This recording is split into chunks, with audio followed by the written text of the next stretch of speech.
And thanks to everyone who joined, and especially thanks to our panelists, our guests, for being able to join on pretty short notice, and taking time out of your days, and joining from various time zones. So thank you. And yeah, I was starting to say a little about UXPA. So it's a volunteer run local, the KC chapter, local organization. And most of our members, and really to become a member, you just sign up for email or sign up for Slack. So you don't have to be a UX practitioner. You could be someone who's interested in learning more about it, or someone who's maybe switching careers or curious. We have had, so I was going to say, I think a lot of our members are from a design sort of focus, visual design, UX design. And I don't know that we have many people representing content or writing, content design or strategy. But I think it's something that has come up that people have been curious about. And, UX writing, for example, I know none of you have that as your title, but that's sort of something I see more and more, mentioned. And so I think we'd like to learn more about it, how you got to this career, what you like about it, what are some of the challenges, and then selfishly, for those of us that work on UX teams of one, like I am currently due to layoffs, who don't have the privilege of working with a strategist, a content designer, or a writer. What are some best practices or recommendations so that we can, create and plan better content when sometimes that responsibility falls on us and don't have a background in writing. So I guess I'll just start by introducing each of you. So Zinnia Sophia is Director of Content Strategy at VML Y&R. This is all from LinkedIn, so please correct anything I got wrong. And I tried to just sort of jump around and pick some highlights, but you mentioned that you're a 6-time Amazon bestseller and inspirational author and travel writer. And it looks like you worked at Verizon on their design system and content guidelines for that, and then have extensive agency experience. Worked at IBM, and then Ogilvy, Razorfish, and I think AKQA, a bunch of well-known agencies before VML. And then Shayla, we lost you for a minute there. Shayla Gordon, Senior UX Content Designer currently at H&R Block, Communications Consultant, UX Content Designer, Technical Writer, and Editor. It looked like, you have experience, quite a bit of experience in technical writing, everything from pharma to Verizon, DHL, Coca-Cola, GE, State Farm, a bunch of places. So I think that'll be an interesting thing, because some of us who work on techie sort of projects often need to wear the hat of doing technical writing. And then Brian Gilton, am I saying that right? Yes, sir. Okay. Brian Gilton is currently a senior content designer at H&R Block.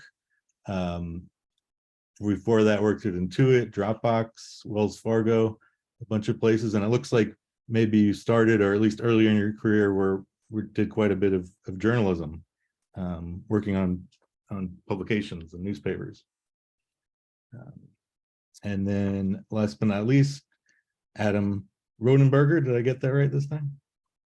Adam Rodenberger is currently a content and engagement strategist at VML Y&R based in Kansas City, and worked at Deluxe Corporation before that, and has quite a background in freelance writing, editing, proofreading, And so, you know, definitely jump in if you need to correct anything. And poor Shayla is having thunderstorms, so it looks like she's going to be on and off. I don't know if it's any better to try to join through your phone, Shayla, but there should be a way to try to do that if that's any more reliable. But yeah, I guess I'll turn it over to our guests in reverse alphabetical order. So Zinnia, if you could start, just, you know, if you could share a little bit about how you got to your current role, what sparked that sort of interest, you know, your path, and some of what you do currently, and, you know, things you like, and anything that is, you know, is a frustration. Sure. Well, thank you so much for having me. Really excited to be here, and thanks everybody for joining. I'm Zinnia. I had, I guess, a career on both coasts, San Francisco and New York, and I joined the digital world during .com when it was rising, and there was just lots of opportunities for creative thinkers and creative problem solvers that had a passion for that kind of work, because the world was still so analog back then. So I started my career with Sapient in New York, but then a lot of things happened and I traveled, and then my career really started getting rigorous back in San Francisco. So that's when I started learning about product, and like iPhone was just coming out and Apple was really getting back into the swing of things. So I worked at Shutterfly on product design, and Wells Fargo, CX. A lot of the people from Wells Fargo were coming from Scient and Viant.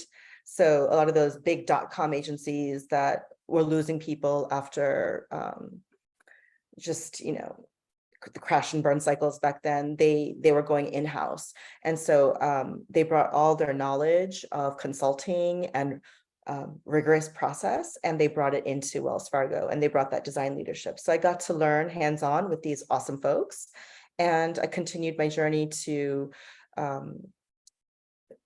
consulting firms and doing a lot of Silicon Valley kind of consulting for big websites for tech companies. And then I slowly started getting into the agency world that was still focused so much on marketing, but as they had more respect for the experience and the ecosystem and channel strategy, it was great to work with UX designers. And that's when, like, I've always worked as a content strategist with UX designers on everything from sitemap, understanding a website, what it's trying to do, whether it's commerce or merchandising and awareness, to a brand campaign, but together building deliverables and artifacts that help create and build that project, from sitemaps and wireframes. And so in San Francisco, I got my chops in product. And then I moved to New York again, and I went, at this time I had a lot of experience, user experience, content strategy, and product under my belt. So I wanted to know more about marketing strategy. And at this point, I was able to fit in with Ogilvy, and we were doing a lot of B2B marketing for IBM. And so I did product marketing for Watson and for their global business services, their consulting arm, and for cloud. And there was like 2 or 3 years of that. And then I went in-house at IBM. And again, I went back to product, but it was great because you're, as a practitioner of UX and content, you're learning how to create wireframes and sitemaps and planning content from beginning to end with style guides and copy decks, and then a production cycle. And you're doing that over and over and over again for different brands and different industries. But then you get to this point of like that 10,000 hours, and you've put in that work, and you get this tremendous confidence, and you become a master practitioner. So at that point, I wanted to up level in my career and do strategy and digital strategy. And New York had an appetite for that. Ogilvy had an appetite for that. So I brought all that into IBM, and I was leading the content strategy team of like 3 or 4 people, 5 people actually, under a bigger experienced team. And that's when it was like, really leading content strategy within an enterprise organization. And that's so different than being in a small digital shop in San Francisco or being in a cool company that gets UX. A lot of people in enterprise don't get UX, but it taught me those soft skills of stakeholder management and selling your work that I learned at Ogilvy, working with different stakeholders with different expectations and learning the business.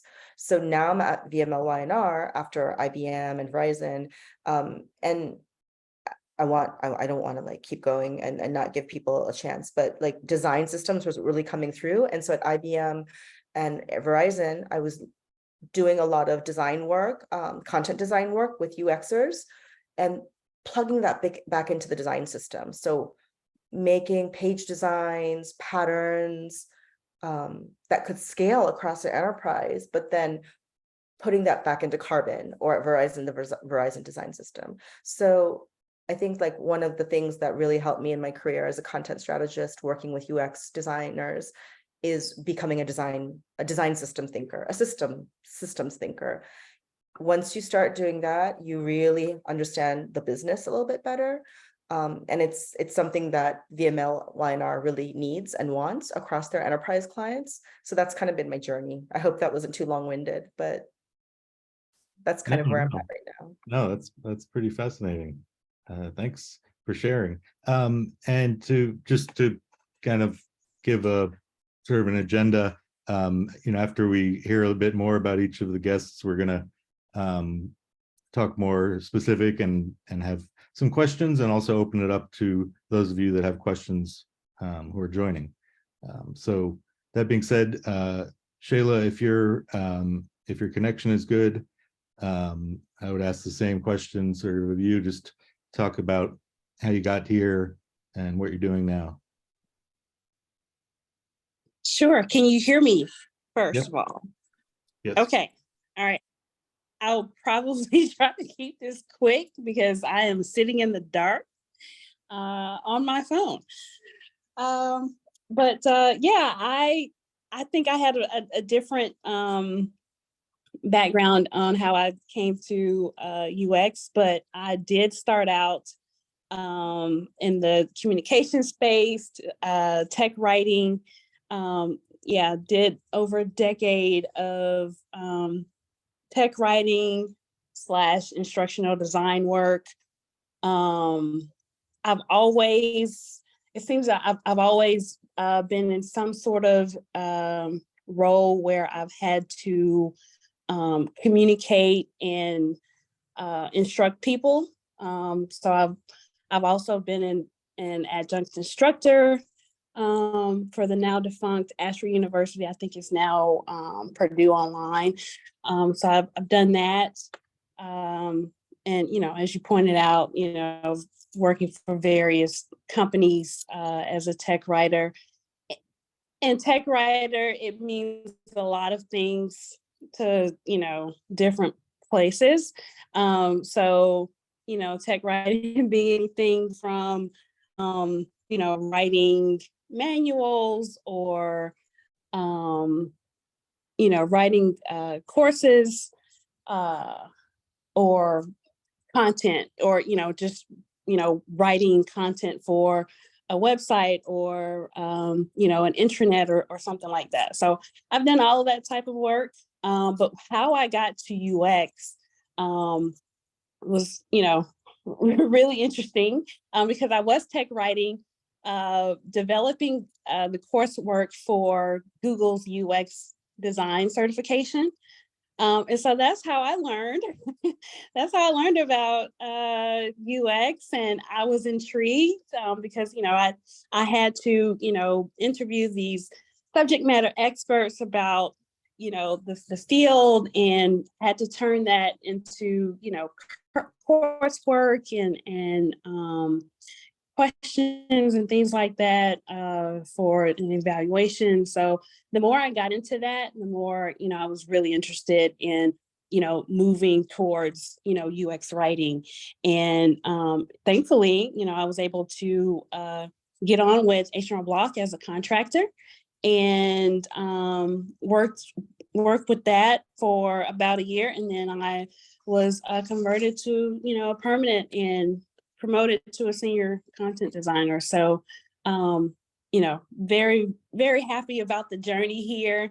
I really like it because it does speak to, some of the things that I have worked in the past that really resonated with me, meaning, focusing on the user, focusing on the audience, and, making sure that you're the voice for them. So, really, really excited about, moving ahead in my career with this, and just seeing where I end up next. Great. Well, I imagine working on the Google UX certification content is a great way to learn all about this. So that must have been pretty interesting. Brian, can you share a little bit about your history? Yeah, sure. Hey, everyone. Brian here. I'll keep it a little bit on the briefer side because I know we definitely want to hear like questions and get some good conversation going. But lovely to be here with all of you, especially those that I've known and meeting for the first time. Actually, well, everybody. So my career, I think like probably so many of us, because we're in a similar age group-ish, not to be too assumptive, is that I was told that I would be a high school substitute teacher because I was studying English. I wanted to write novels. I didn't even know what I was going to get myself involved in when I pursued English, as it were, at the undergraduate level. UX writing didn't even exist something like 15 years ago, thereabouts, when I started my career in UX writing. Started my career in UX writing when there was no such thing as, from an official title, as a content designer. There was no job called content design when I started writing in UX writing, and probably when a number of my colleagues on this call got into it. I actually started in instructional design for a small private company in Northwest Georgia that made curricula for high schools and technical colleges, and they needed somebody to write their online material for that. And I got my first gig something like 21 out of college and was doing this. A couple years later, I met Bucho, our homie on this call, in California at graduate school, went on to get an MFA in creative writing. Bucho was actually in a year ahead of the program and me, so it's really cool to be on this call with you, man. But I sort of started my career in UX writing before it was called UX writing, found myself in San Francisco getting an MFA in creative writing. And when I finished that, I was kind of in, as Zinnia mentioned, kind of in the Bay Area. And I started sort of my true traction into understanding how a company works, what product is, product strategy, product design, all the soft skills that come between, that come with interdepartmental collaboration, particularly with product. And so just to kind of wrap things up so that we can get to something meatier than my background, I began my sort of trajectory in Silicon Valley as a UX writer. And during that time, content design as a field basically spawned into being. So I worked for the Academy of Art University, which is an art school in San Francisco, where I was doing similar work that I did before graduate school. Then I found myself into the tech world with a video employer to employee video script company, and I wrote, edited, and customized video scripts. Then I moved into my first role in marketing at a company called Clover Health, where I was a lead copywriter there. And that's where I really learned about the funnel. And it was basically just like a real world, boot camp on learning about marketing. And I was plunged into doing all outdoor advertising, writing 3-line headlines for a Medicare company, actually, which I worked for about a year. Then I got deeper into finance. I went into Wells Fargo. I spent a brief time at Dropbox, but I really cut my teeth at Intuit, the makers of QuickBooks and TurboTax, where I worked as a senior content designer for about 3.5 years. And there is where I really learned, I can relate to a lot of what Zinnia was saying about learning the rigor of product, and what goes into creating a software as nimble and as powerful as QuickBooks. And learned a lot there. Really glad to be at Block, fun people, good Midwestern folks that I've enjoyed working with a lot, including Shayla and a few of other friends on this call. So that's a little bit about my trajectory. I'll pass the mic back to you now, Sean, but yeah, looking forward to getting into some nitty-gritty content stuff. Thanks. Great. Adam, just give you a turn here. Yeah, so I am the baby of the group, apparently. I've only been doing this for about 5 years. I kind of fell into it. Much like Brian, I went into English during undergrad, thought I was going to be a teacher at some point. Flunked out of college the first time, went into warehousing, so I ran a few warehouses, shipping and logistics, flooring supplies, blah, blah, blah. Went out to grad school in San Francisco after finishing undergrad here. Ironically, the Bay Area did not want me to stick around, so I had to leave in order to find this work, which is hilarious still. I started at Deluxe, learned very superficial information about SEO, about marketing. The department was full of good people, but it was not a great situation. So then I was, by the fortune of knowing a buddy who was at VML, got an interview with my current boss. And my first 6 months, I was very much a deer in headlights. I thought I knew about marketing, and I absolutely did not. So it's been a huge learning experience.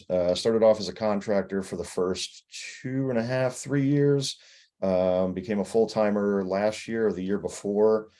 Yeah, this has been a fantastic learning experience, and I work with really smart people. So yeah, that's me in a nutshell. Okay, thanks. I'm gonna kind of transition into questions now, and I think this is a good sort of follow-up. Kenzie asked, said, I'd love to know from each of you if you experienced a moment where you felt, aha, I love this type of work. Oh yeah. Adam, what about you? Yeah, in fact, there's a program that I tend to use now called MindNode. It's kind of a site mapping, outlining, like a family tree kind of builder. And it's when I realized I knew what I was doing, that's kind of the aha thing. Like, this work really pushes my brain to its limits, which I like. Every day is a new puzzle. Every day is something different to figure out. There's always a number of variables that go into every decision. I don't know that there was one particular moment, but it might have been when I was doing work for the Navy, and just trying to figure out how to reconfigure the layout of their website based on what it was they wanted to do. What was their goal? And so with every client, that's always the thing. Like, what is the purpose of your site? How do we get people to do that thing?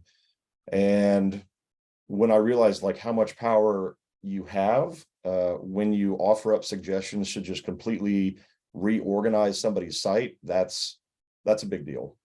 So that was probably my moment. Brian, any moment come to mind that you want to share? I think there's an intersection between strategy and creativity. I'm sure everyone on this call, if you're interested in UX design, is, creative and to an extent strategic. I think that, UX design, and particularly writing, with all its, incumbent nerdiness, comes with a lot of both. And I think, you start to really enjoy the job, I think, when you start to feel like you might actually be good at it. You get from the place where you're just learning and you're stumbling, and I like Adam just said, who I've been calling Bucho, which I don't know if you go by that or not. Like he just said, I thought, when I first got into the marketing game, just the level of the crash course and the difficulty. And I'm not in any way ashamed to say that it was actually a mishire. I was brought on to a company and I was later let go. I was brought on as a lead copywriter. I made a good impression, but I actually didn't have the guns for it. And it was an incredibly powerful experience. I worked there for 10 months. I learned so much, a college degrees worth of information. And I just quite couldn't cut it. And I took that experience onward with me. And when I started to cut it, and then I started to work with teams, that I think when I really started to, I love this type of work, was when there was an intersect of my strategic and creative capacity that I could see was helping a team succeed. I felt like I was helping a team succeed. And that probably really started to happen a lot at QuickBooks. Mhm. Okay, great. Zinnia? Sure, I'm just coming off. I'm trying to find a few links to send to folks also. I'm like furiously typing away. But I had my moment when you get so into the weeds with content strategy and design and UX and down to that last little link. But ultimately, what I discovered through the repetition of the work and working with different brands is that you're making brands, you're giving brands a personality. And that was my aha moment. I'm helping a brand or product become expressive through product marketing. I'm helping a digital brand land in the universe through its expression and personality that's unique to itself. So I read so many books and took so many classes and had that experience to help me reach that realization. But I love it. And so now that's kind of my guiding North Star. No matter what I do, no matter what role or what title I have, I'm always, there's a level of understanding that I'm helping a brand find its personality or its expression. And that resonates with me. It may not resonate with everybody, but it resonates with me. And I want to share a link. Google has a great video online. It was their iOS conference, and it's how to make your product sound better. And the different writers and the head of the UX writing program the head of UX writing that writes for all the products, they kind of give a sneak peek at how they do it. So take a look at that link. You can watch it, you can listen to it.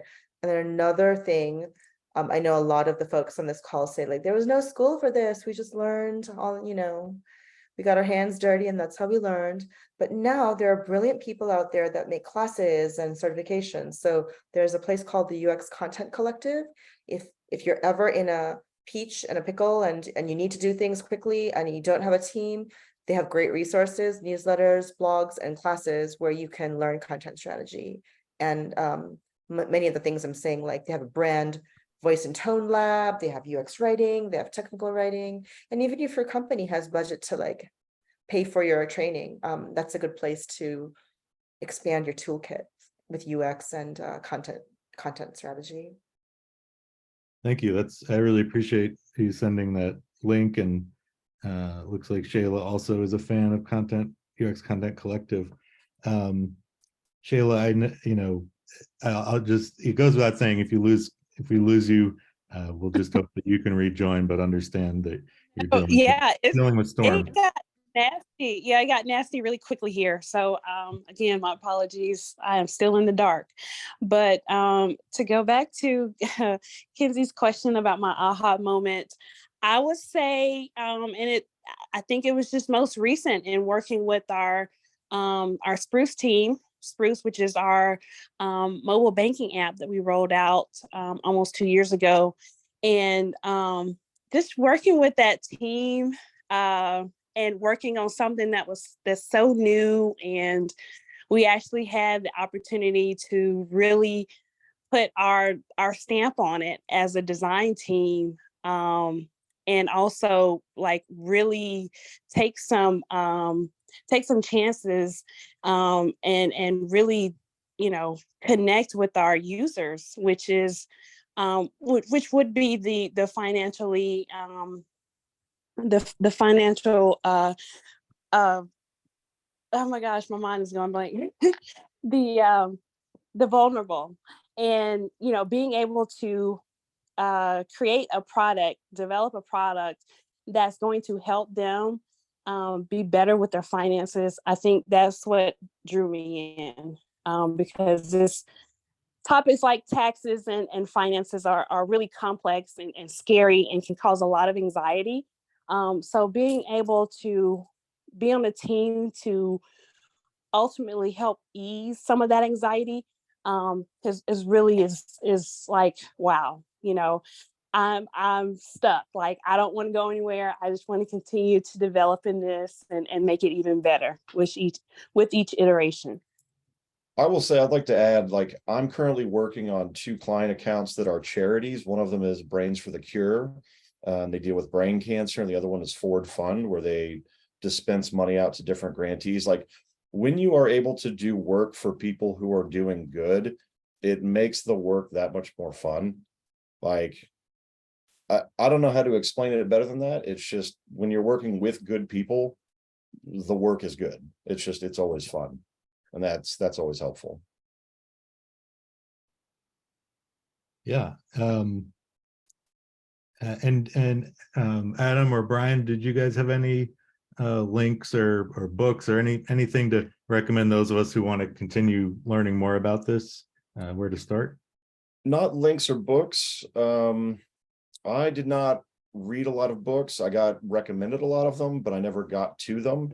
The majority of my education came from working with other people in other departments, learning their best practices and how I could parlay that into my daily work as a content strategist.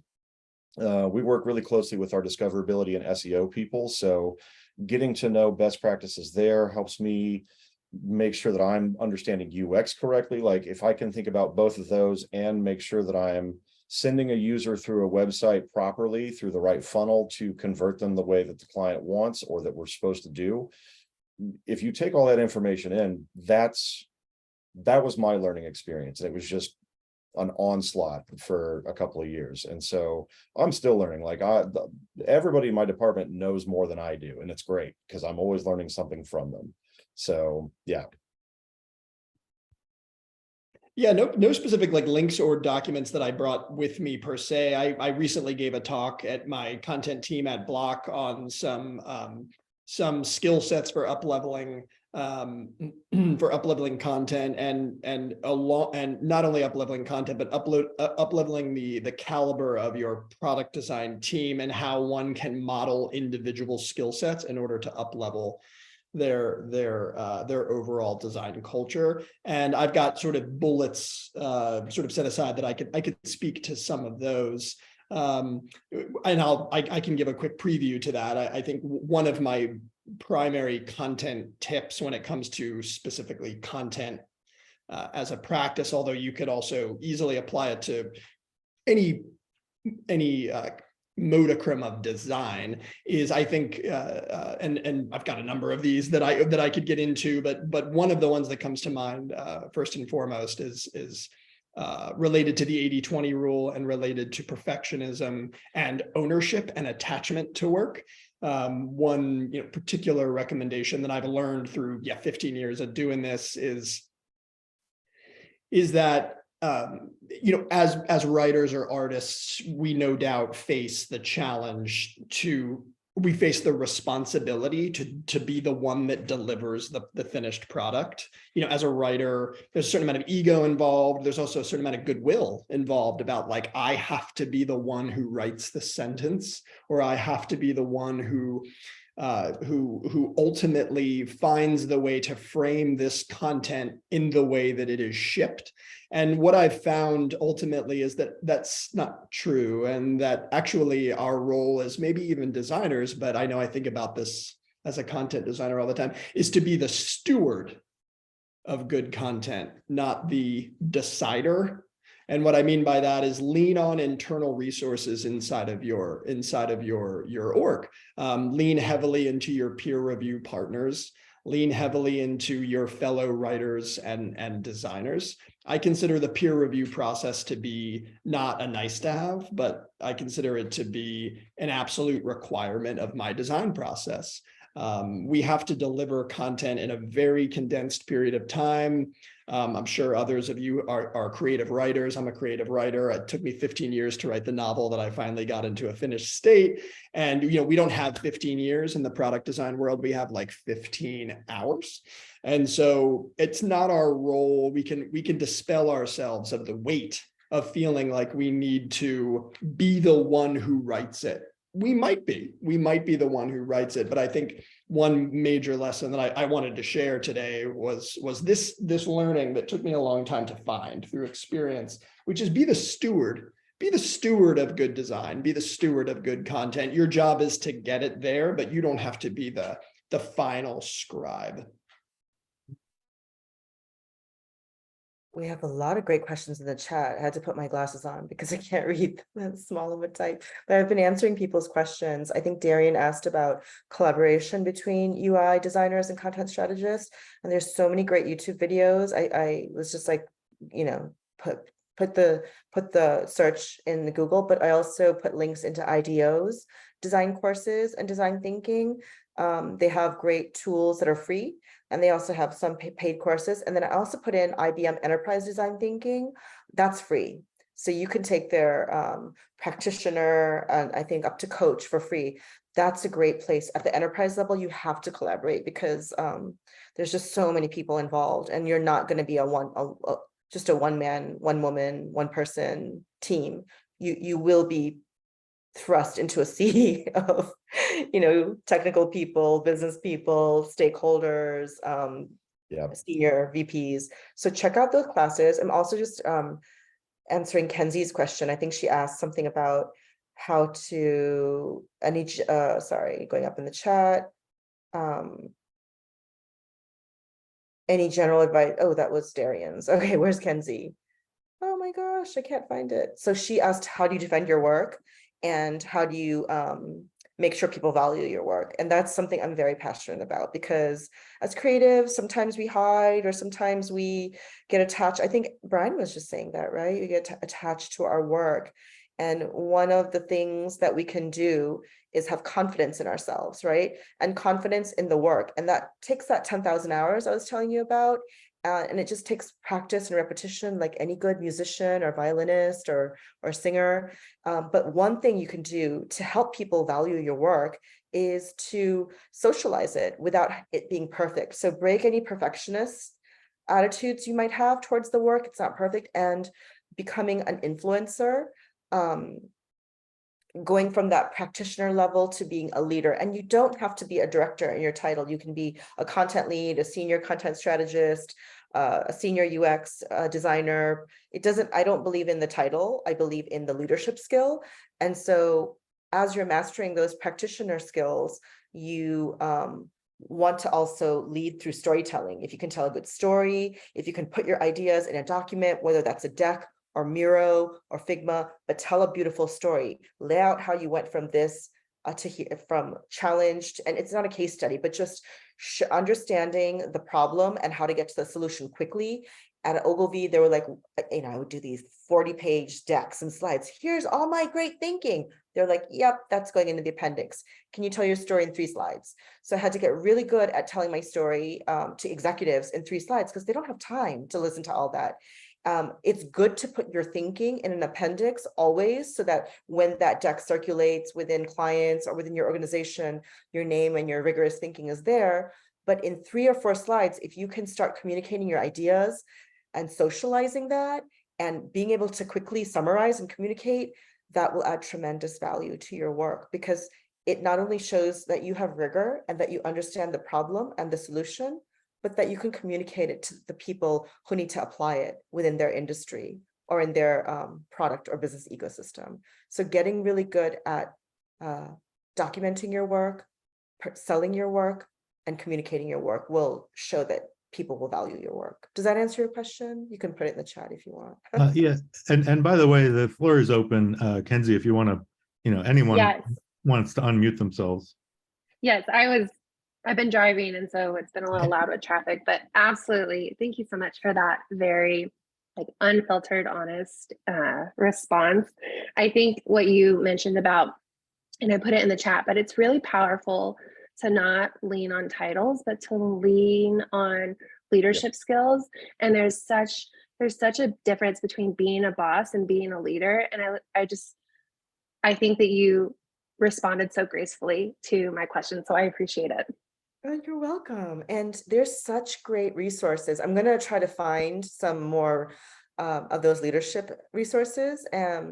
and I'm also giving a talk, by the way, I don't even have the link to that, but I'm giving a talk about product writing at UX camps in Chicago. It's virtual, but I'll try to find the link for that and put it in here. But I'll be talking about leadership a lot because I believe in it. I feel like UX designers are coming to the table more and more at the product level or at the marketing level. You don't necessarily only have to be have a marketing design background, a marketing strategy background, or even product design. So really having a clear path towards leadership and having your voice heard is something I'm passionate about. And there's skills that you can build to make that happen. So yeah, I think it's the road is wide open. The path is open for that. One of the ways that I try to defend my work, and I've butted heads with a few people, not in a bad way, but just you come up against a personality and you're like, yeah, okay, you know, like you just know you're not going to win that argument. It's lean on the data.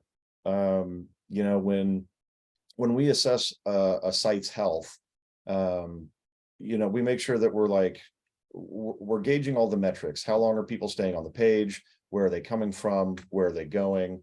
It'll show you what content is most important to the people who are coming to the site. Your client might say, well, this is more important to us, but you'll have to go, well, it's not important to the people that you're trying to reach. Like they're interested in something else. So let's try to figure out like a good middle ground for that, because if you don't have that, you're going to miss out on a larger client base or a larger customer base. So I like the data. That has helped me, you know, redo large filtering work for United Rentals, which was a massive project. And eventually, like, I was able to convince the client that needed to be done, but you know, always data, like it's always got to be part of it. Yeah, I think one thing that's sort of emerging maybe as a bit of a theme, Shayla mentioned, you know, about feedback being a gift, and Brian was speaking about, you know, not being too possessive of the work, and, you know, collaboration kind of making it richer, or sometimes just stewarding the work. I think that's something, you know, I'd like to hear more about. In UX, a lot we use research, whether it's, you know, sort of user research, you know, qualitative stuff or quantitative stuff, and then also testing the work afterwards. I've been humbled by that many times, and I think in any of our disciplines, we know that you know, assumptions can be a really dangerous thing. I'm curious to you guys, are there any times you can think of when, whether it was through research or data, you were, you know, incredibly wrong about something, and you know, and what you might have learned? I think the short answer is all the time. I'm Yeah. wrong about something. But the good Yeah. answer is, I mean, Perpetually. perpetually, because we have assumptions. We design for users, but we're not the user. I mean, I'm sure all of you design for products that you would never use, or brands, you know, but you have to be empathetic and understand how people that truly love this product or brand are using it. So, you know, sometimes we have the gift of having labs where there's a ton of user research, and we have something internal and within the company that who we can partner with. Other times we don't have budget, or it's not within the company's enterprise culture or startup culture. So one thing I tend to do is competitive and look at the data there and how users are receiving and using the brand. Also, I look at a lot of Forrester study, like, so there's user research and there's secondary research. If you have user research, always tap that person, that lab, that department, and fight for getting budget. You can also just do usertesting.com, you know, and if you don't have a big budget and leaning on a few sample tests, there's A/B testing where you can just, you know, pretend that you're going to have a strategy or a recommendation going forward, and test that with a few variants. Like, does this page with these kinds of buttons work, or does this other approach work? And then there's also secondary research. So you can look at Forrester and Gartner and their research, and a lot of companies have access to those reports. So I think my general answer to your question is research is 100% something that we need to inform the work. Strong triad, yeah. And as much as a sophisticated product team as can be achieved is ideal, so that these kinds of decisions can be rolled out in as most a strategic way as possible, which was the most corporate-y thing I've ever said in my entire life, and I just gave myself goosebumps with that. Gross.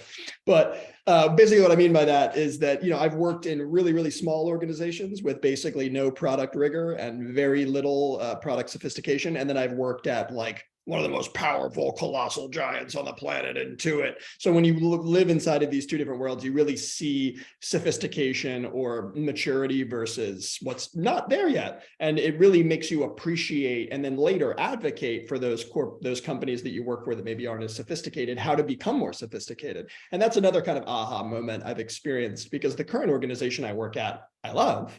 They're not quite as sophisticated because H&R Block, in terms of their product design, they're not quite as sophisticated because H&R Block is first and foremost a tax retail brick and mortar company. They were SaaS second.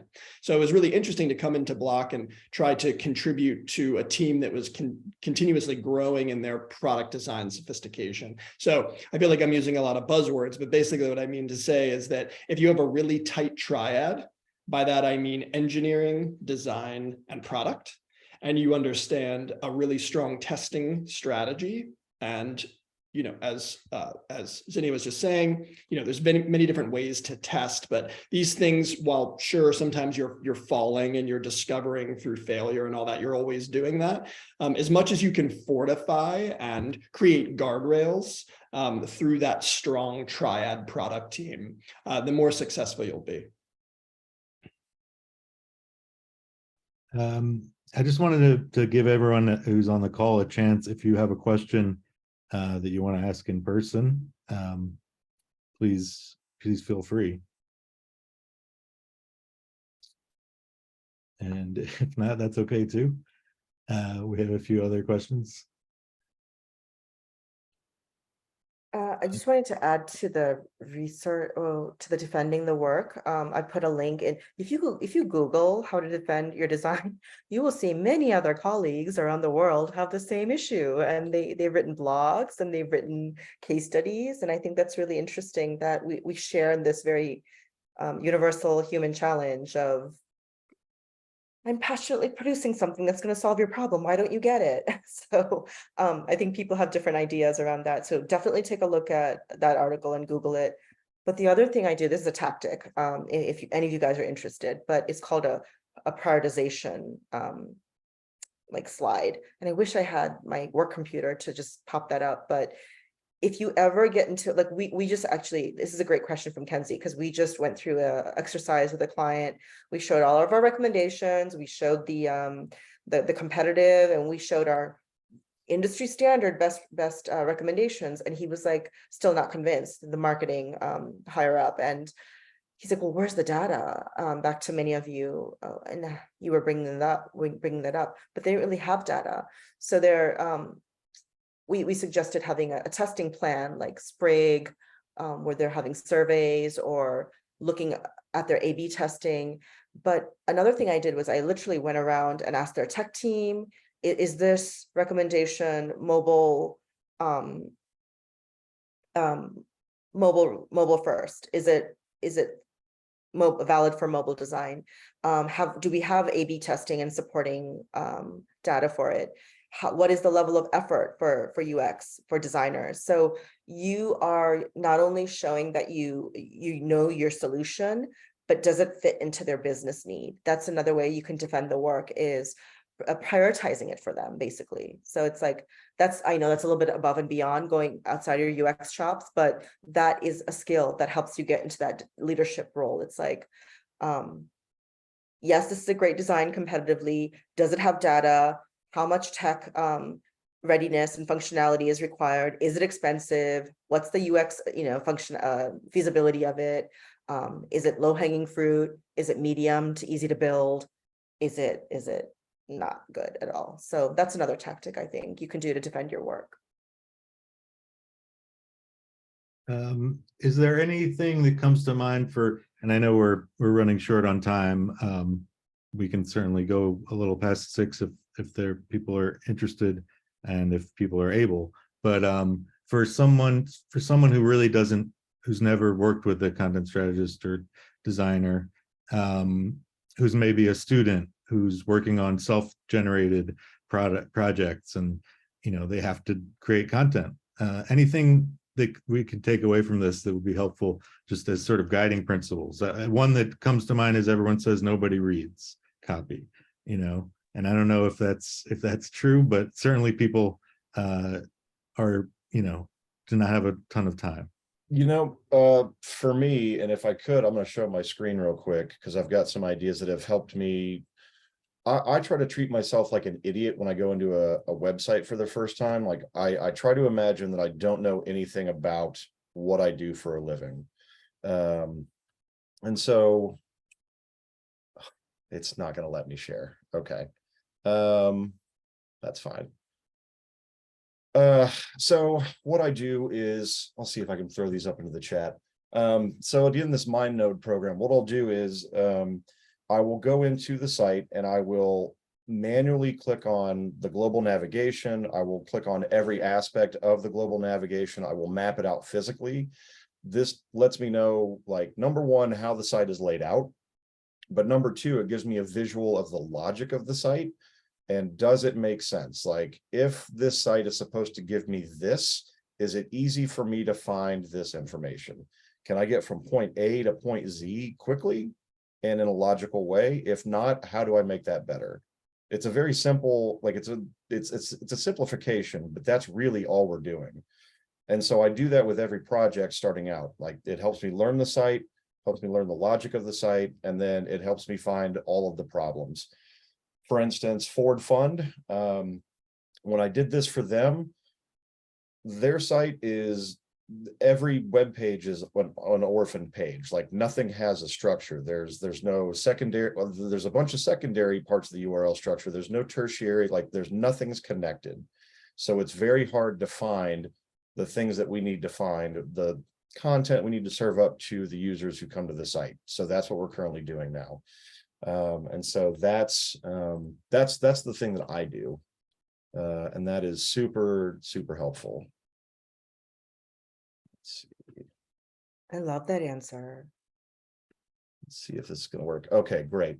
So this is what I did with the Navy site. The first one in black is the original URL structure of the site when I first came on to the client work. And the white one is a proposed structure for moving different parts of the site around that would make more sense, because ultimately the Navy's website is an enrollment site. They're basically selling you a lifestyle. They're not selling you a product, they're selling you a lifestyle. So you can see at the very top on the white image, we moved all of the careers up into a higher part of the navigation to make it easier for people to find it.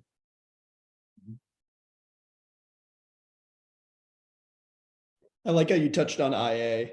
And I think, I think, Sean, if I were to venture a guess, maybe the question that you were asking was about sort of practical skills if somebody needs to get some sentences on the screen.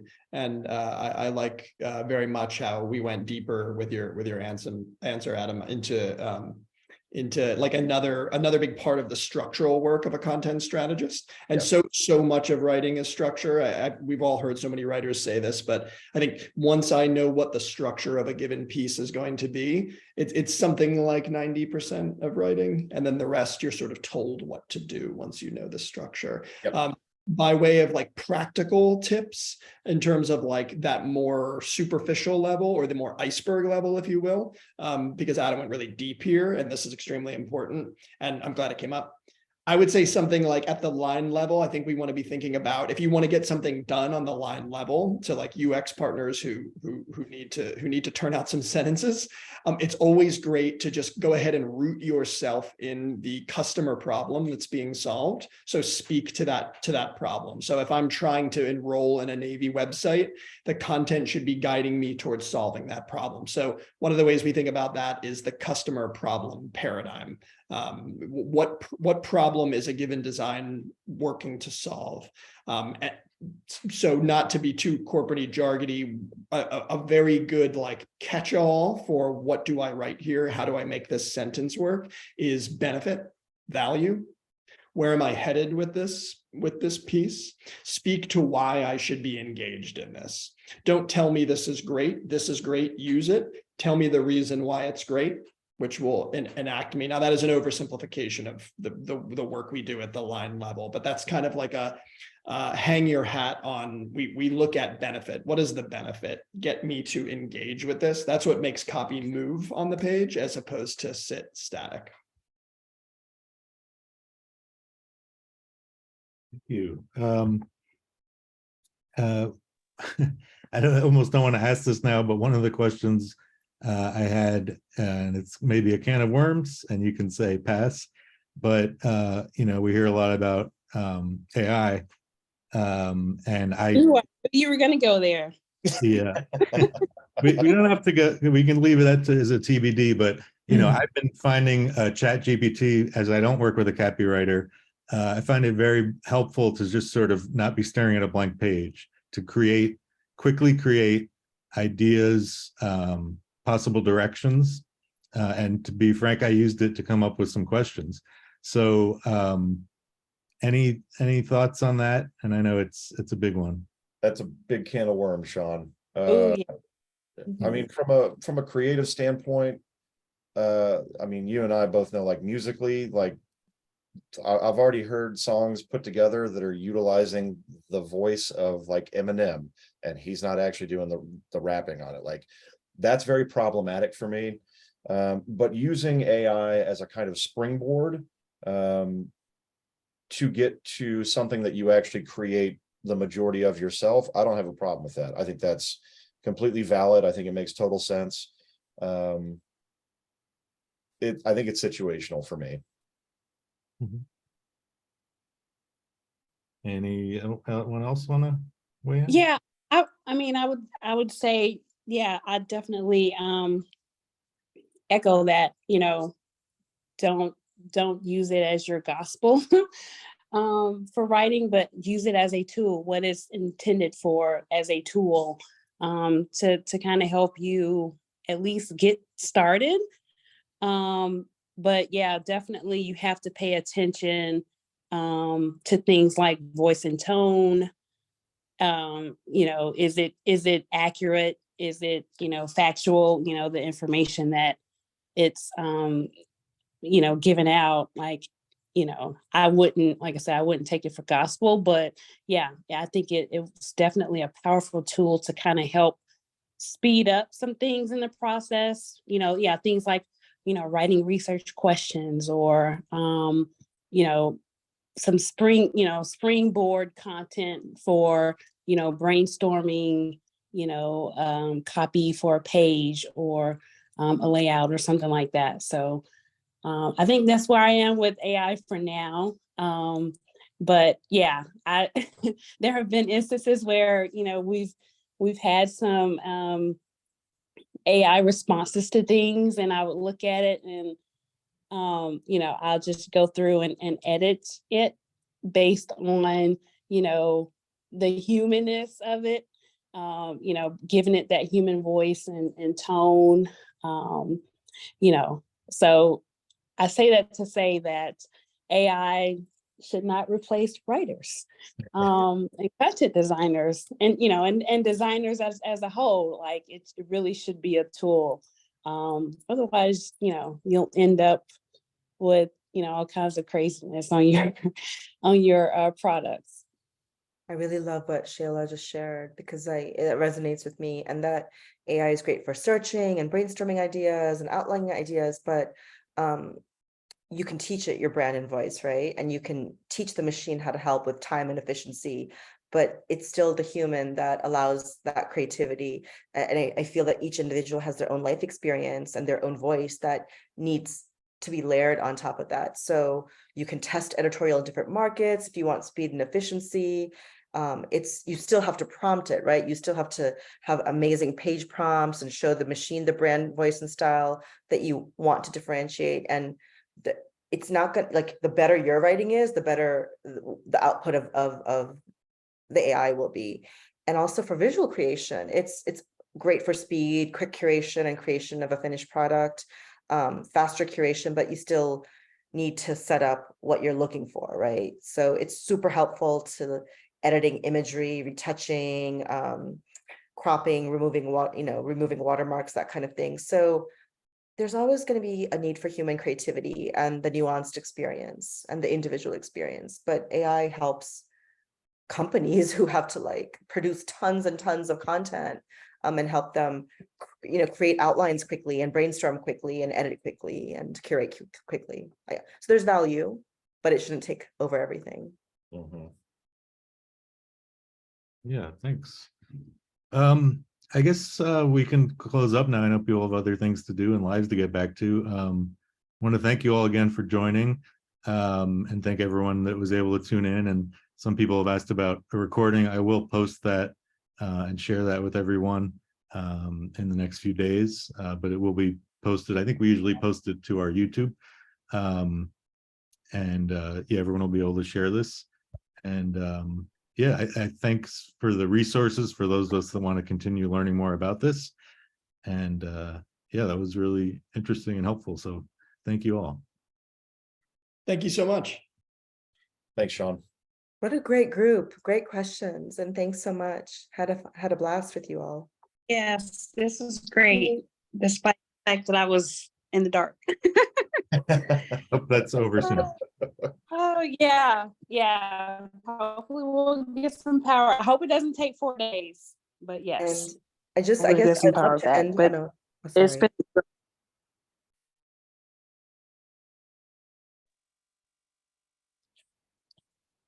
Go ahead. yeah. All right. Oh, is she telling me to go? Okay, well, everyone dropped, so that's fine. But I just wanted to say that it's all good. I'll just say my spiel with you guys, but that something about being an artist in this world and like Kenzie's question about value. So just value your work, because none of these things would exist without artists putting their time and passion and creativity into it. So Yeah. that's my spiel. Amen. Yeah. Cheers to that. All right. Thank you. Thank you so much for the invite. Thanks. Thanks, Lovely to meet Sean. you. Yeah, Brian, this good to is see awesome. you. Good to see you too. Bye. Thank you. Bye-bye. Bye.